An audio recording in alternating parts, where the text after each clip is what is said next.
የፍልስጤን የገዛው ምድር ማሳያ ሆኖ ከዛ ሁሉ መከራ ውስጥ ግን ሰዎች መኖር አይደለም እንደው የሰው አይን ሊታይ በማይችልበት ሂደት ውስጥ አላህ ግን በኢዛ በከፍታ ዛሬም ሰዎችን ያኖረ ነው። ለዛውም ኢዕቲዛዝ ነፍስ ይዘው የቁርአን ባለቤቶች የሆኑ ሰዎች አሁንም በክብር እየተሸጋገሩ ነው። ኢመነስሩን አው ሸሃዳ ብለው የገዛ ሰዎች ከምድር ወደ ሰማይ እንጂ ከምድር ወደ ምድር አይፈናቀሉም ብለው ከፍታቸውን እያሳዩ የኖሩበት ያለው ለዚህ ኡማ ማስተማሪያ ነሙዘጅ ሱሐባን ለሚናፍቅ ትውልድ ቁርአንን የያዙ ሰዎች ቦታቸው ምን እንደሆነ ማየት ለሚፈልግ ትውልድ እዛ ሱሐባው ሳይመለስ እዚሁ በዘመኑ መካከለኛው ምስራቅ ላይ ገዛ ላይ እንዲያነብ ያደረገ ያሳየን ሁኔታ አለ አላህ Subhanahu Wa Ta'ala።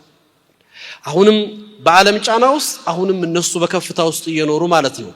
ፊታቸውን ሁሉም ባዞሩባቸው ጊዜ ሌሎች በሌላ አህዋል እንግዲህ ለሙስሊሙ ኡማ ይቆማሉ ተብለው የሚታሰቡት አካላት ፊታቸውን ባዞሩበት ጊዜ ብቻቸውን ልክ እንደተባለው አማመኩም العدو وراءكم البحر ነው።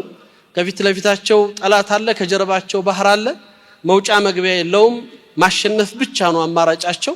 ለዛ ደግሞ ብቻቸውን የኡማው ዒብ ይዘው እንደሚኖሩት የቁርአን ልጆች የጎዛ የ200 ሺህ የቁርአን ሐፊዞች ምድር ቁርአንን የተሸከሙ ባለቤቶች ዛሬም በከፍታ ውስጥ አሉ።